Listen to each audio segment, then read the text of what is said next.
comme quoi l'âme peut s'endormir, peut être endormie à cause de blessures, de meurtrissures, des circonstances de la vie, des problèmes. On vit dans un monde de problèmes. Le monde a des problèmes, donc nous avons des problèmes. Le monde est inquiet et il y a beaucoup d'inquiétudes. Mais merci Seigneur qui est venu pour venir à l'encontre de nos inquiétudes, de nos besoins. Le Seigneur est venu pour apporter la réponse à nos besoins, tels qu'ils soient, peu importe ce que c'est, ce que ça peut être. Ça peut être les soucis, ça peut être dans les relations, ça peut être dans la maladie physique, spirituelle. On a un Dieu grand qui est capable de faire ce que l'homme ne peut pas faire. Et c'est une joie pour nous, c'est une vérité. Nous ne sommes pas là pour religieusement, parce que nous représentons un groupe de personnes, mais nous sommes là parce que Dieu est vivant. Dieu est vivant. Et ces chants l'ont fortement bien exprimé. C'est pour ça que nous louons Dieu. Le peuple de Dieu chante pour Dieu. Chante pour lui à ses louanges. Le monde chante pour lui, mais nous voulons chanter pour le Seigneur. On n'est pas les seuls, hein, rassurez-vous, hein, on n'est pas un groupe de personnes, mais dans le monde, il y a énormément d'hommes et de femmes de Dieu qui louent le nom du Seigneur et qui se réunissent chaque dimanche, les autres jours de la semaine. C'est pour ça que notre culte du dimanche est important. Et c'est vraiment quelque chose qui nous rassemble, quelque chose qui fait que nous avons besoin de nous voir, de communiquer, d'être ensemble parce que nous faisons partie de la famille de Dieu. Alors, ce matin, comme la semaine dernière, nous sommes dans le thème, nous avons un thème du mois, un thème qui pourrait éveiller l'âme, puisque c'est la parole vivante. C'est la parole qui fait la différence, la parole de Dieu, la parole qui change les vies.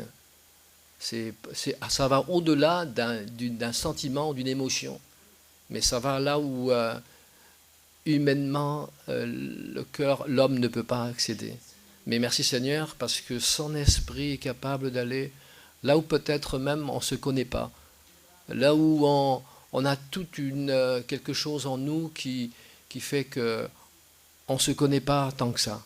Mais c'est souvent dans des situations, dans des circonstances que l'on se découvre même par rapport à nos réactions. Et si nous sommes des gens blessés de la vie, nous réagirons comme des hommes et des femmes blessés de la vie. Mais merci Seigneur pour cette parole vivante. La parole vivante qui est une parole qui vient de Dieu, qui est Dieu, et qui est une parole qui est esprit, l'esprit de Dieu. Tout un programme.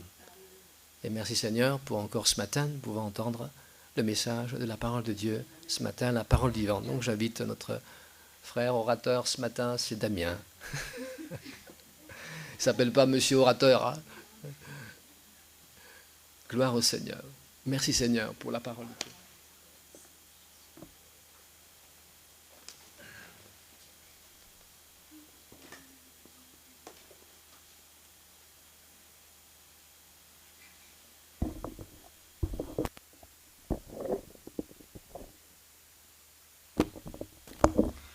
Bonjour à tous.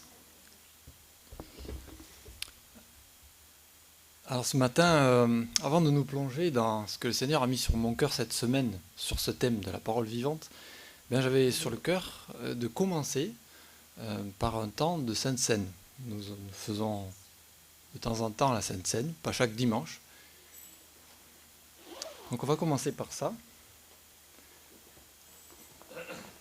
Et la Seine, c'est quelque chose que Jésus a mis en place, qui mérite quelques explications. On ne peut pas se lancer dans la scène sans expliquer ce que c'est, parce que c'est nécessaire à chaque fois. Et il y a plusieurs textes qui nous parlent de ça. Il y en a un qui est assez courant.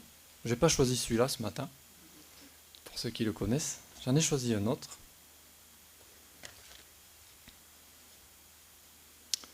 C'est Acte 2, verset 42. Il persévérait dans l'enseignement des apôtres, dans la communion fraternelle, dans la fraction du pain et dans les prières. En fait, Jésus, quand il est ressuscité, il s'est présenté à ses disciples, il est resté un certain temps avec eux, et il leur a dit, continuez de prendre du pain et du vin pour vous souvenir de ce que j'ai fait sur la croix. C'est un signe pour qu'ensemble on se rappelle de ce qu'a fait Jésus. Il a donné sa vie, son sang, son corps, qui est représenté par le pain, son sang représenté par du vin ou du jus de raisin, ce qui représente son sang qui a coulé à notre place. Et si on ne comprend pas cette chose-là, ça veut dire qu'elle n'est pas encore tout à fait pour nous. Parce que il persévérait dans l'enseignement, on a besoin de connaître ce que ça veut dire, ce que c'est, pour le faire, pour le prendre. Sinon, ça ne veut rien dire, et même ça peut nous apporter plus de tort que de bien. Le Seigneur nous met en garde. Ne le faites pas si ça ne veut rien dire pour vous. C'est vraiment une chose qui est pour les disciples du Seigneur. Et dans ce symbole d'union, de communion avec Jésus, c'est aussi un symbole de communion entre nous. Il y en a un autre de symbole de communion entre nous, c'est l'agape. Alors c'est un terme, ça, si on ne le connaît pas, c'est le nom qu'on donne au repas que font les chrétiens ensemble. Alors ça aussi, on le pratique, mais c'est pas la même chose. C'est pas un repas ici qu'on va prendre avec une entrée, un plat principal, un dessert. C'est pas exactement ça. C'est du pain, c'est du vin, mais c'est pas un repas. Là, le repas, c'est une agape. Et l'agape, c'est aussi une communion, un temps de communion entre les chrétiens. Donc je rappelle ce verset dans Jean 13, verset 35, que j'aime beaucoup. C'est quelques pages avant. À ceci, tous connaîtront que vous êtes mes disciples si vous avez de l'amour les uns pour les autres. Et la communion, c'est aussi de l'amour les uns pour les autres. On doit prendre soin des uns et des autres. Si dans notre cœur on a quelque chose contre un frère ou une sœur, on ne va pas prendre le repas. On va d'abord régler notre affaire avec notre frère ou notre sœur dans notre cœur. S'il y a de l'amertume, ce n'est pas le moment de prendre la scène. Il vaut mieux faire les choses dans l'ordre. Et c'est une invitation à de l'amour les uns pour les autres. Ce n'est pas juste un geste de communion entre le Seigneur et nous, c'est aussi de la communion dans le sens horizontal, entre nous. Et j'en profite pour vous dire que les agapes, c'est pas forcément que ici, certains dimanches où on mange ensemble. Ça peut être chez les uns, chez les autres, où on va s'inviter, tiens, on se connaît pas tant que ça, je t'invite à venir manger chez moi si tu veux bien. Et puis c'est aussi ça, la communion fraternelle. Moi je vous encourage à ces choses-là, à pratiquer l'hospitalité entre nous.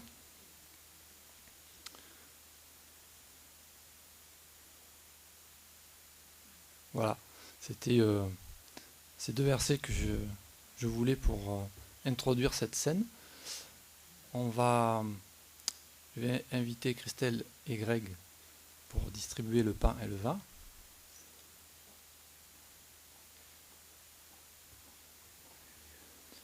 Et puis, pendant qu'ils vont distribuer, je vous invite à dire des prières de reconnaissance à Jésus pour ce que ça représente.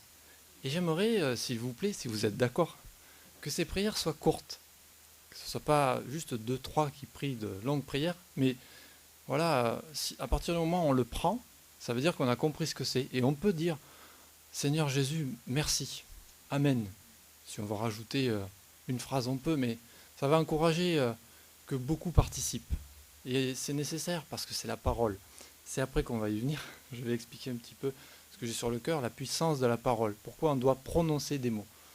Voilà, alors si vous voulez commencer à distribuer, et puis je vais commencer à prier, puis ceux qui ont sur le cœur de prier. Des prières courtes, je vous encourage. Seigneur, je te bénis pour ce pain et pour ce vin qui représentent le sacrifice que tu as fait pour nous. Seigneur, je voudrais faire une prière plus longue, mais je ne vais pas le faire parce que je voudrais encourager mes frères et sœurs à prier, à te dire simplement merci, à te dire cette reconnaissance de ce que tu as fait. Amen.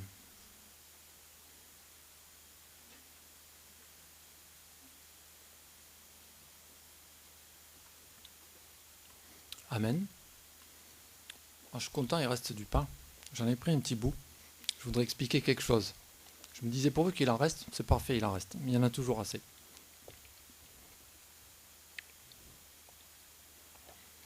On va se pencher sur la puissance de la parole de Dieu. Quand j'ai commencé à mettre mon nez là-dedans, moi j'aime beaucoup la Bible, la parole de Dieu. Et je dis ouais, il y a plein de choses à trouver, plein d'idées. Dès que j'ai ouvert et que j'ai trouvé un premier verset qui parle de la parole de Dieu, il y a des références partout, je commençais à me plonger dedans. Et le Saint-Esprit me dit stop, non, cherche pas. Je dis mais Seigneur, c'est le thème. Je veux bien que je cherche un peu. Ben, je comprenais pas ce refus du Seigneur pour pas que je cherche. Et en fait, j'ai compris un petit peu après, il y a tellement de choses que le Seigneur m'a dit, si tu commences à t'engouffrer dans ton raisonnement, dans tes idées, dans tes réflexions, je vais avoir du mal à te suggérer les miennes. Je dis, ah d'accord Seigneur, alors je vais attendre que tu me donnes des idées sur ce thème. Et j'ai attendu, et puis j'en ai quelques-unes que j'ai sur le cœur ce matin et que je vais vous transmettre, qui sont les points que le Seigneur... Le micro, il fait pas de pou-pou. J'ai pas cette voix-là normalement, alors ça me surprend. Donc, ce sont les points que le Seigneur m'a montrés. Et j'ai quelques idées, quelques supports qui vont nous permettre de comprendre la puissance de la parole de Dieu, je l'espère. Parole de Dieu, la Bible, qui nous est confiée. La Bible, ce mot-là, Bible, vous savez ce que veut dire le mot Bible. Pour ceux qui ne savent pas, c'est livre. Et ça s'appelle le livre. S'il y a un livre dont on doit parler, c'est celui-là, le livre. Donc au lieu qu'il y ait écrit la Bible, il pourrait y avoir écrit le livre. C'est puissant, c'est pas n'importe quoi. La première fois qu'un livre a été imprimé, c'est celui-là qui a été imprimé, le premier livre imprimé. Je me suis dit comment on pourrait représenter la Bible et son impact. Ah ben, l'image n'est plus là, avec la Bible et l'épée.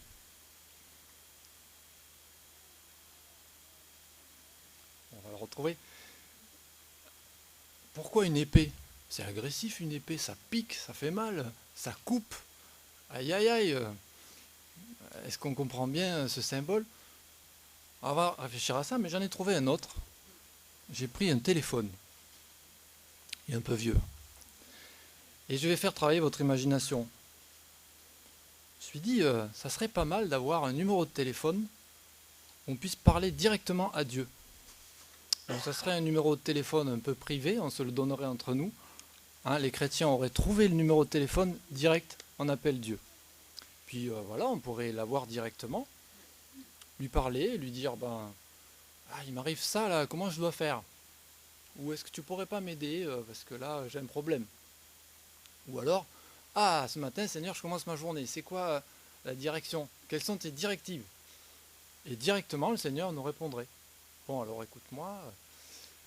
Ou bien alors ce matin, Seigneur, c'est quoi le message pour l'assemblée? D'accord, je transmets directement. Alors évidemment, ça serait un forfait illimité.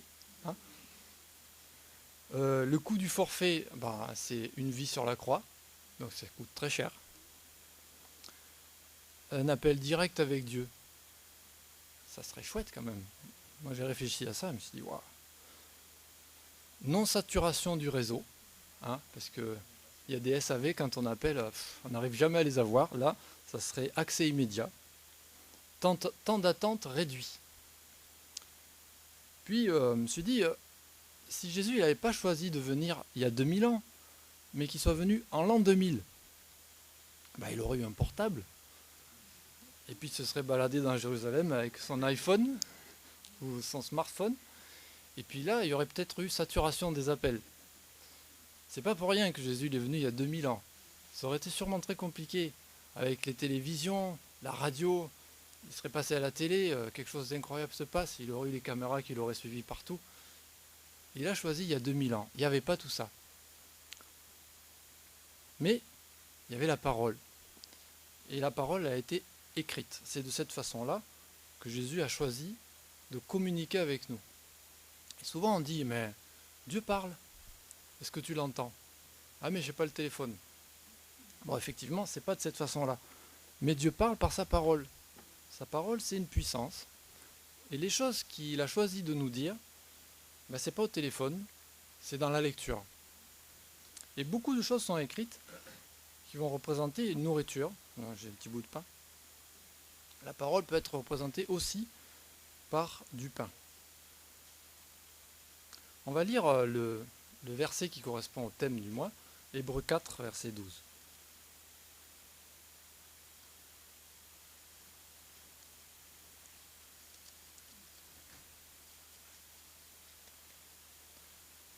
Car la parole de Dieu est vivante et efficace, plus acérée qu'aucune épée à double tranchant.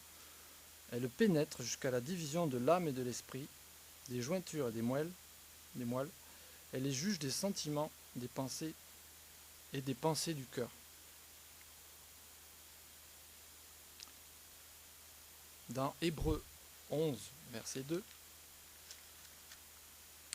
c'est par la foi que nous comprenons que le monde a été formé par la parole de Dieu, de sorte que ce qu'on voit ne provient pas de ce qui est visible. Là, c'est un peu compliqué. Ce qu'on voit, ça ne provient pas de ce qui est visible. Mais comment ça se fait? En fait, quand une parole est prononcée, lorsque Dieu a fait le monde, il a prononcé des paroles, que la lumière soit. Mais la parole, ça ne se voit pas. C'est pas quelque chose de visible. Par contre, on voit le fruit, la lumière. La lumière, c'est quelque chose qu'on peut voir. Quand c'est allumé ou éteint, on peut le dire. Oui, je le vois. Mais la parole en elle-même, ça ne se voit pas. C'est dans l'air, ça rentre par là, ça fait un circuit, ça ne se voit pas.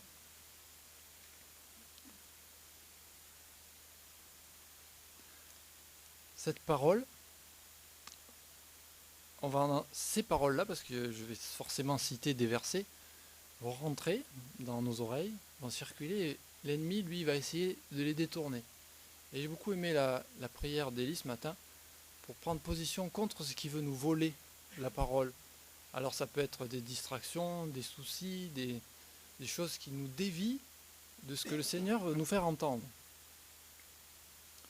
Et j'aime beaucoup Hébreux, toujours le même chapitre qu'on a lu dans la parole de Dieu vivante et efficace, un petit peu avant, au chapitre 4 toujours, verset 2.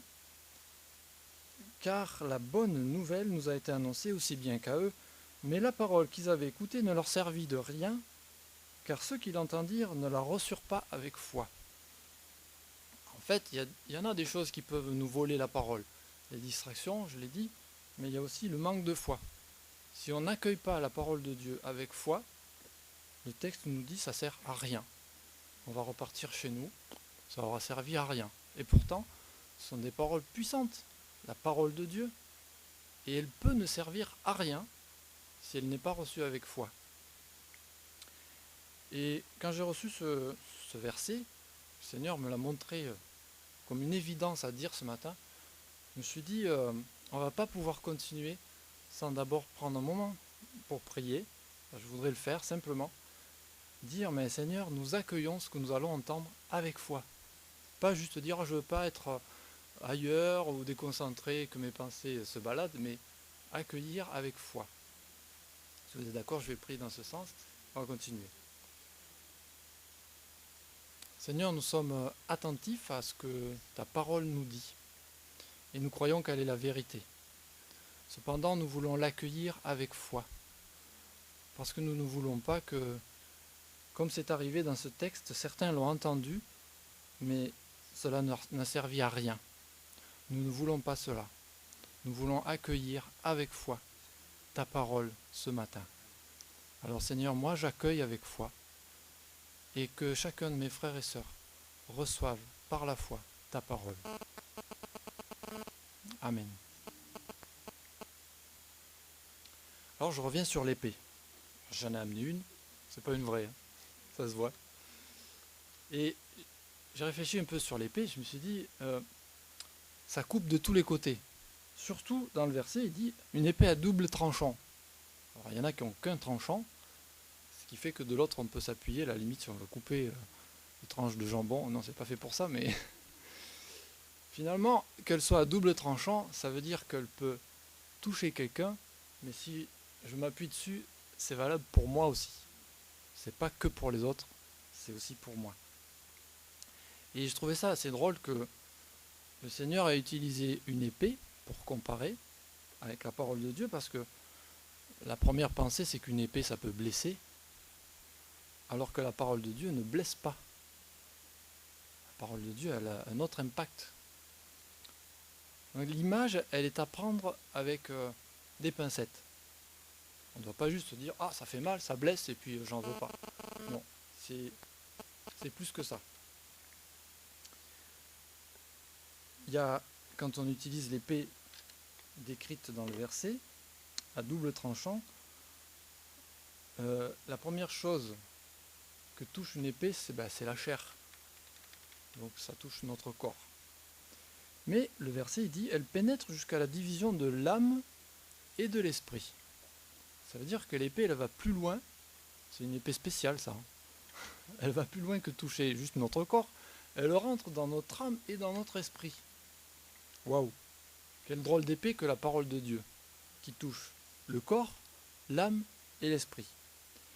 Et c'est un petit peu le cœur de ce message ce matin.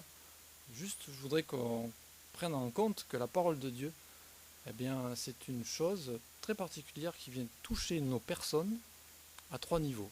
Corps, âme et esprit. On a un petit peu parlé, puisque c'est le thème du mois, la différence entre l'âme et l'esprit. Mais je crois que souvent il faut y revenir. Et ce verset nous dit que c'est lui qui va séparer l'âme de l'esprit. C'est la parole de Dieu qui nous permet d'y voir clair, comprendre la différence entre, à l'intérieur, on a une âme, un esprit. Comment faire la différence? De quoi s'agit-il? La parole de Dieu nous éclaire là-dessus. J'ai un exemple pareil que le Seigneur a mis sur mon cœur. Le tout début de la Bible, qui doit être pris avec foi. Au commencement, Dieu. Déjà, les 3 premiers mots, si on veut poursuivre, il faut la foi. Ah non, mais il y avait Dieu au commencement. Alors attends, je ne suis pas tout à fait d'accord. Il y en a qui disent qu'il y avait un grand boom, il y avait de la matière. Il faut la prendre avec foi, dès le début. Au commencement, Dieu créa le ciel et la terre. Et puis la terre était informe et vide. Et le Seigneur me dit, mais la terre, ça pourrait être notre âme, ton âme, l'âme de chacun de nous, qui est entremêlée de l'esprit. On ne sait pas trop où est l'esprit, où est l'âme. Tout ça est un peu comme du chaos. Le texte il dit il y avait des ténèbres à la surface de l'abîme. La terre était informe et vide. Et le mot vide traduit par chaos. Et nos vies sont un peu comme ça, quand il n'y a pas le Seigneur, c'est le chaos à l'intérieur. Notre esprit, il est mort, dans le sens qu'il est séparé de Dieu. Ça ne veut pas dire qu'on n'a pas d'esprit, mais séparé de Dieu, où il n'y a pas Dieu, il n'y a pas Jésus, notre esprit est mort, séparé de lui. Et notre vie, c'est le chaos. Mais l'Esprit de Dieu planait au-dessus des eaux. Et ça, c'est fort, c'est-à-dire que la présence de Dieu vient amener un éclairage, va nous permettre de comprendre ce qui se passe à l'intérieur, et de séparer, de faire la part des choses, de comprendre ce que veut dire la parole de Dieu. C'est le Saint-Esprit qui nous permet de comprendre. Ce n'est pas juste un livre qu'on lit comme une histoire. C'est Dieu qui parle et c'est son esprit qui vient à l'intérieur de nous permettre de comprendre. Dieu dit, la parole, qu'on ne voit pas, mais elle est là, que la lumière soit, et la lumière fut. Dieu vit que la lumière était bonne et sépara la lumière d'avec les ténèbres. Et dans notre âme, dans notre intérieur, Dieu veut séparer ce qui est lumière et ténèbres pour qu'on y voit clair, qu'on nettoie nos vies, qu'on avance en pureté. À quoi on pourrait comparer encore la Bible? Je trouvais une autre idée. J'ai amené une notice. C'est la notice d'un ordinateur. Et quelque part, la Bible, c'est un peu comme une notice de vie. C'est pas exactement ça, mais on pourrait le comparer à ça. Si vous avez un ordinateur et que vous n'avez jamais mis le nez dans un ordinateur, si vous n'avez pas de notice, il va falloir beaucoup de temps pour peut-être utiliser 1%, étant optimiste. Alors il faut quand même avoir les deux, l'ordinateur et la notice. Une fois j'avais acheté, il y a quelques années, un synthétiseur. Donc c'est un genre de piano électronique perfectionné. Et celui-là, il pouvait enregistrer. Alors il y avait plusieurs pistes, puis on pouvait mélanger les pistes, choisir des sons. Enfin, il était assez compliqué. Et il y avait une notice avec, heureusement. Alors j'avais souvent le nez là, puis j'essayais, non c'est pas ça, puis je revenais dessus. Et puis un jour, quelqu'un me téléphone et me demandait si je serais d'accord de lui fournir cette notice. Parce que lui, il n'avait que le synthé, mais pas la notice. Ben, je crois que c'est un petit peu pareil avec le Seigneur. On va enlever l'ordinateur, mais lui, il est la vie. On a chanté ce matin, Jésus, il est le chemin, la vérité et la vie. Il est la vie pour nous. Mais cette vie, comment concrètement ça se passe? Comment la vivre? Ben, il nous a confié la Bible pour apprendre des choses qui concernent la vie, qui concernent notre vie. Comment vivre cette vie? Sans la notice, on ne peut pas savoir, on ne peut pas comprendre ce que signifie la scène, on ne peut pas comprendre des mots compliqués comme agape ou des choses qui concernent notre vie et qui ont du sens.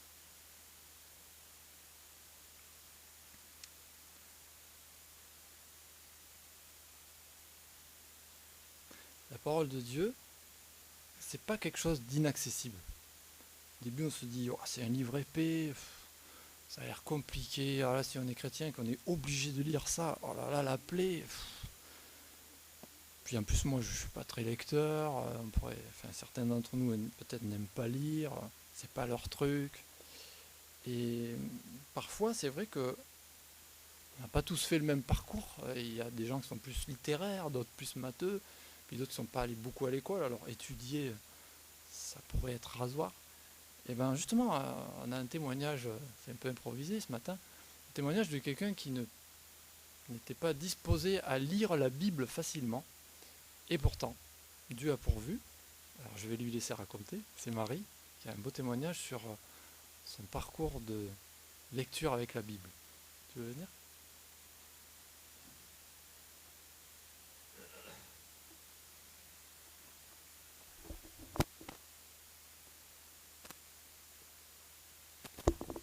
Eh bien, bonjour à tous, vous entendez bien? bah, En fait, moi j'étais au pays, mais moi dans mon temps, on n'a pas pu y aller à l'école, au fait. Et ma mère, elle a essayé de faire de son mieux de nous mettre à l'école quand même, mais le problème, on était nombreux à la maison, on était dans la misère. Mais chaque fois qu'il y avait un travail disponible, ma mère nous tirait de l'école pour nous placer. Alors, du coup, j'ai commencé à travailler très jeune. L'école, c'était les cadets des soucis de nos parents dans ce temps-là, chez moi. Et du coup, je ne sais pas lire. Et puis, une fois arrivé en France, c'était leur père qui commençait à m'apprendre un petit peu à lire. Mais puis, au bout de quelques temps, il a laissé tomber. Et moi, j'étais très, très passionnée par la Bible. Mais le problème, je ne pouvais pas la lire. Et à chaque fois, j'ai dit, mais comment faire pour lire la Bible? Comment faire pour lire la Bible? Alors, je regarde toujours les vidéos, enfin, tout ce qui concerne Dieu. Et puis, Carole de Rune est venue au monde. Carole a commencé à m'apprendre un tout petit peu. Et puis, elle a laissé tomber. Et puis, Dorine a pris le relais.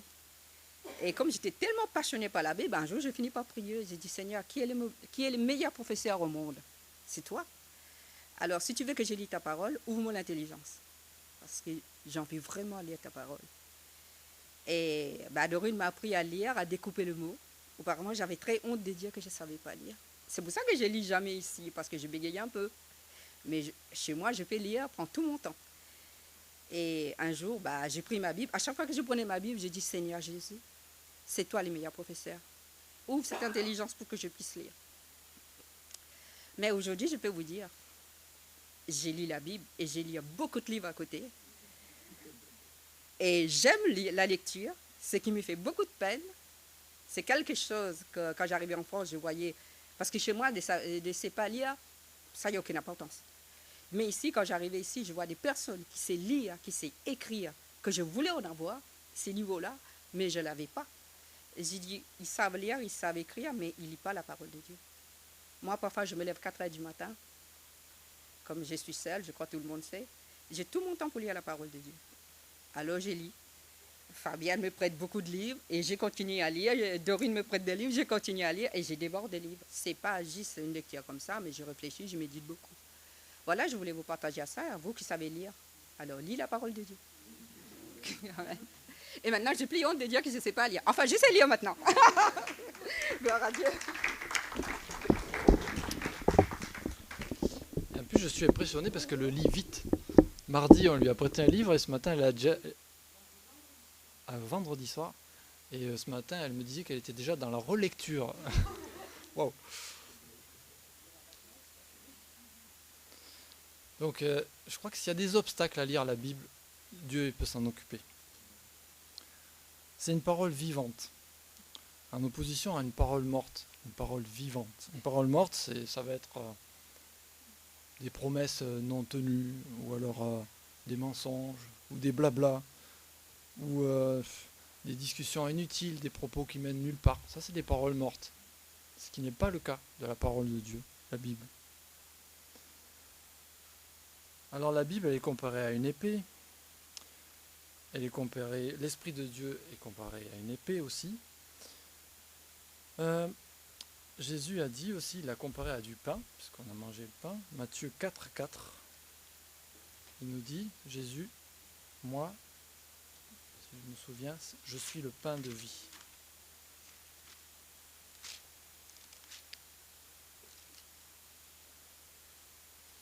C'est celui-là?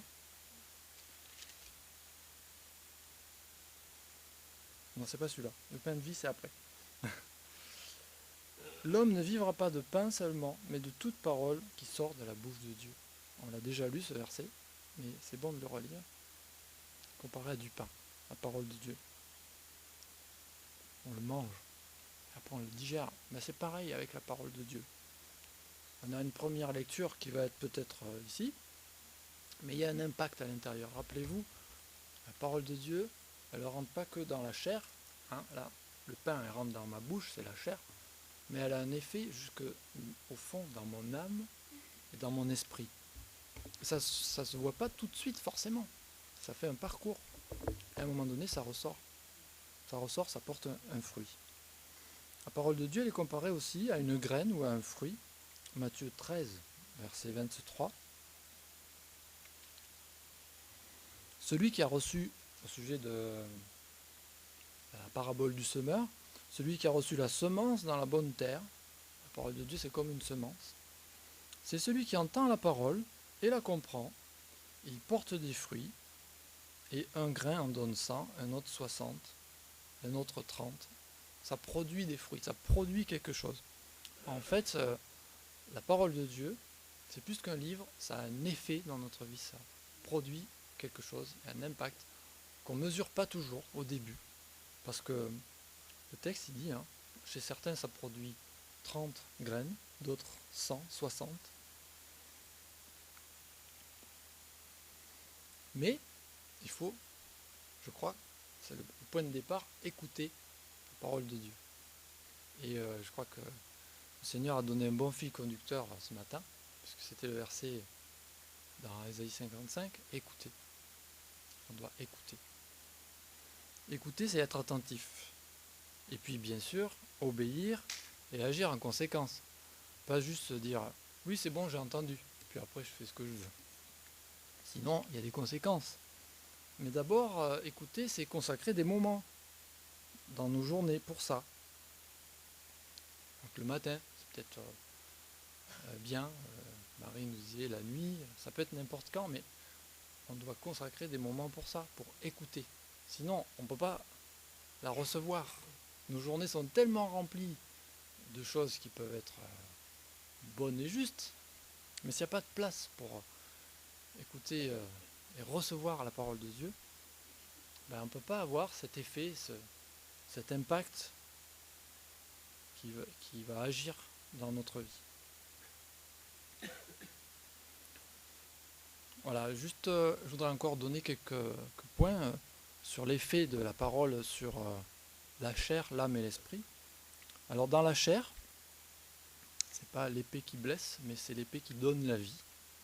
Jésus a guéri les malades par sa parole. Il n'a pas choisi des recettes ou des médicaments, mais sa parole qui est venue guérir.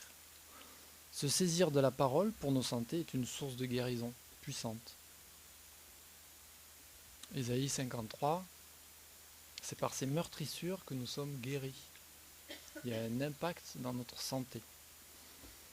Proverbe 3 nous dit que si on se nourrit de la parole, il va y avoir un impact, ça sera la santé pour ton corps.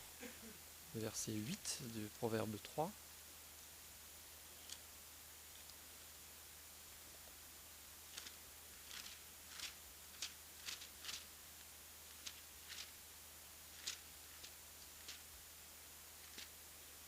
Ce sera la santé pour ton corps et un rafraîchissement pour tes os. La parole de Dieu. Dans l'âme, la parole de Dieu, séparer l'âme et l'esprit, dans l'âme, on a réfléchi aussi, il y a des choses qu'on a peut-être déjà dites, mais je crois que c'est bien de les redire. L'âme, c'est quoi ?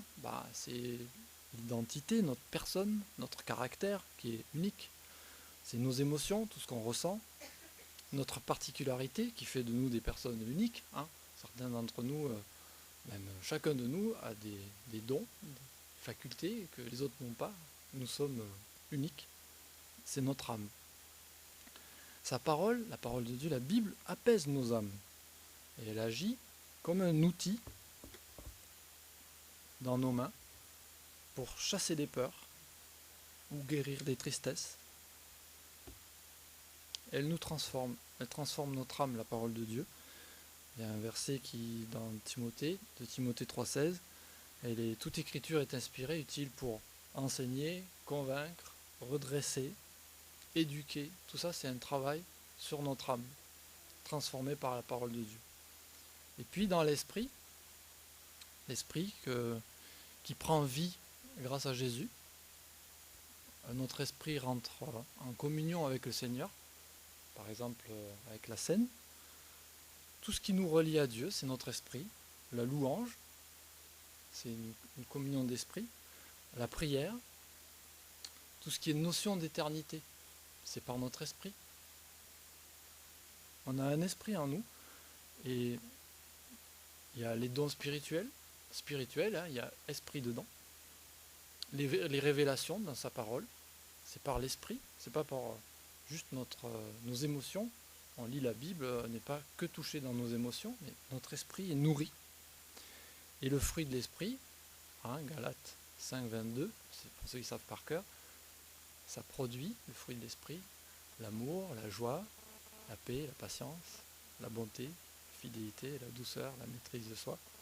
Toutes ces particularités sont des notions de l'esprit. Dieu donne la vie à notre esprit.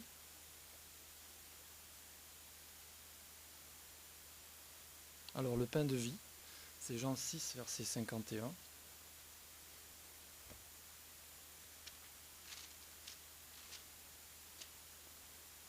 Je donne peut-être pas mal de versets ce matin, et encore, le Seigneur m'a freiné avec les 4 fers, parce qu'il y en a tellement.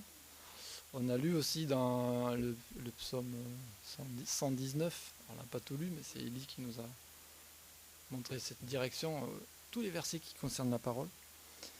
Jean 6, verset 51. Moi, je suis le pain de vie, le pain vivant descendu du ciel. Si quelqu'un mange de ce pain, il vivra éternellement, et le pain que je donnerai, c'est ma chair, pour la vie du monde. Je ne sais pas si ça vous a donné envie de lire davantage la parole, peut-être en imaginant que c'est un peu le même résultat qu'avec le téléphone, sauf que c'est par des écritures. Dieu nous parle, son esprit est là, sa parole veut toucher toute notre personne, corps, âme, esprit. Et parfois on n'a pas le goût de lire la Bible, mais si on comprend un petit peu que c'est une chose importante qui va nous faire grandir, nous faire avancer, porter du fruit, on peut le demander au Seigneur. Seigneur, j'ai pas trouvé le truc pour lire la Bible souvent, ou pour plonger ma réflexion dedans, mais j'ai peut-être avoir un nouveau départ avec toi pour ça. Il y a une revue que je lis de temps en temps qui s'appelle SPPA. C'est sa parole pour aujourd'hui. Et ça veut dire que chaque jour, Dieu, il veut nous donner un coup de fil, dire ah ben tiens, aujourd'hui, voilà, il y a ça. Mais il le fait avec sa parole, avec la Bible. Chaque jour, il y a une nourriture qui est là pour nous, qui va nous éclairer, nous libérer, nous guérir, nous toucher. Est-ce qu'il y a des jours où on ne mange pas? En principe non, sauf si on le fait exprès qu'on jeûne. Manger, ça fait partie de la vie. Eh bien, manger la parole de Dieu, ça fait partie de la vie avec Dieu. Quand j'étais plus jeune, il y avait des slogans qu'on pouvait mettre sur les voitures, comme ça, en grosses lettres, et puis il y en avait, c'était « Lisez la Bible ». J'ai envie de dire « Lisez la Bible ». Bon, c'est peut-être plus trop la mode des autocollants sur les voitures, mais... Et puis, il y a quelques conseils, parce que l'ennemi, il va dire « Oh là, il y en a plusieurs qui vont entreprendre de lire plus la Bible. Ah, il faut que je me mette en travers. » Alors je dis attention au steak donné au bébé. On ne donne pas un steak à un bébé, hein. On commence par des choses qui sont comestibles, qui sont faciles. Alors si juste vous commencez, moi je vous encourage à commencer par des choses plus accessibles. Alors il y a l'évangile, c'est l'histoire de Jésus, Matthieu, Marc, Luc, Jean. Hein. C'est l'histoire de Jésus. Il y a les psaumes, c'est tout ce qui concerne la louange, puis le cœur de David, qui sera un thème bientôt. Les proverbes, qui sont des clés de vie pour comment, concrètement, dans différentes situations, comment vivre quand on est chrétien. Voilà, j'ai terminé pour ce message. Je me freine parce qu'il y aurait tant de choses à dire. C'est un sujet qui est très passionnant. Il y a beaucoup de choses à dire, mais il faut dire juste ce qu'il faut. C'est ça qui est difficile. J'espère vraiment que chacun de nous va avoir encore plus faim de la parole de Dieu. Je vais juste terminer en priant.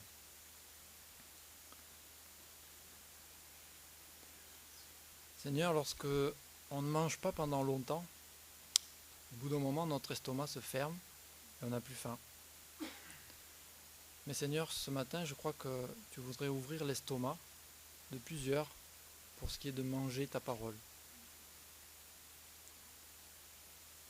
Je te prie, Seigneur, de bénir chacun de nous sur les nouvelles dispositions vis-à-vis de la Bible que tu nous as confiée, qui est le livre où tu parles. Viens, je te prie, nous appeler, nous inviter à prendre cette nourriture et pas la mettre de côté. Réveille, je te prie, nos appétits de ta parole. Seigneur, ce n'est pas grave si on peut manquer d'appétit, mais toi tu le redonnes, Seigneur. Et je bénis toute cette assemblée pour que tu redonnes un appétit. Peut-être que certains ont besoin d'être touchés par toi, et je crois, Seigneur, que tu veux réveiller cet appétit, parce que tu veux que nous soyons équipés pour ce monde où nous avons une tâche qui n'est pas facile, être chrétien. Merci parce que tu vas nous donner tout cet équipement. Amen. Alors je voudrais encore rajouter que mardi soir, je vais encore utiliser cette idée de l'épée, mais on va élargir puisqu'il y a dans Ephésiens 6 un passage qui nous parle de l'équipement du chrétien. Donc il y a l'épée, mais il y a tout le reste, le casque, le bouclier, la ceinture, tout ça. Et tout est greffé sur la parole de Dieu. Alors on va mardi soir débattre ensemble de ça, on va s'équiper pour ceux qui manqueraient d'équipement. On ne va pas dans une bataille tout nu juste avec une épée, parce que ça risque de faire... On va pas aller bien loin, et on va pas non plus dans une bataille avec un équipement comme ça, trop lourd, sans épée, ou une épée qui pèse trop lourd. C'est toute une ou en short. Voilà, donc ça c'est le sujet de mardi soir, c'est Éphésiens 6, les armes du chrétien. Venez nombreux.